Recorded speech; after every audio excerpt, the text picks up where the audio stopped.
salaamaaleykum la famille suñu mbokku internet yi j'espère que yéen a ngi am jàmm donc tey 2 points rek la ñu waroon waxtaanee maanaam 2 points lay souligner ci plaque signalétique panneau photovoltaïque bi donc moom mooy ñaari VMP diggante VMP ak VOC donc loolu rek laa bëgg indi éclaircissement pour suñu yenn mbokk yi nga xamante ne bon peut-être que mën nañu fàtte quoi donc comme xel du doy. suñ la joxee panneau suñ la joxee ay benn onduleur il faut nga xam d'abord place de tension bi donc place de tension bi diggante tension minimum ak tension maximum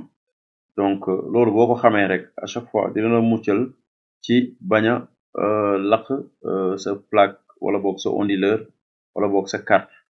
MPPT donc courant bi ñëwaguñ ci ak courant de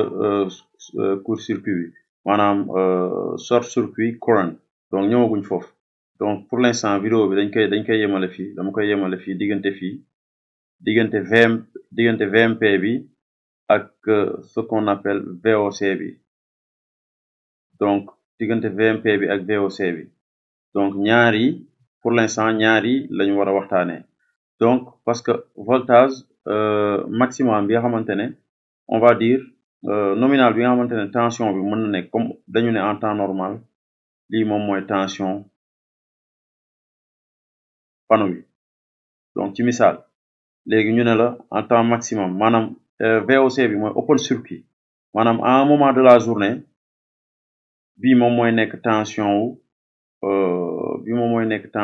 panneau yi tension bi la ñuy génnee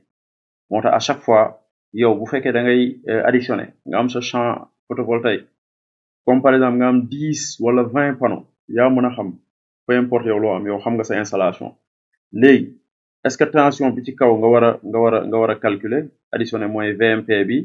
wala tension bi ci suuf effectivement pour nga bañ a lakk sa carte MPPT pour nga bañ a dugal tension maximale bi ci onduleur bi donc da nga war a jël en compte bii moom mooy VOC open circuit voltage léegi ma defal leen démonstration pour ngeen comprendre parce que nekkul ñëpp a yor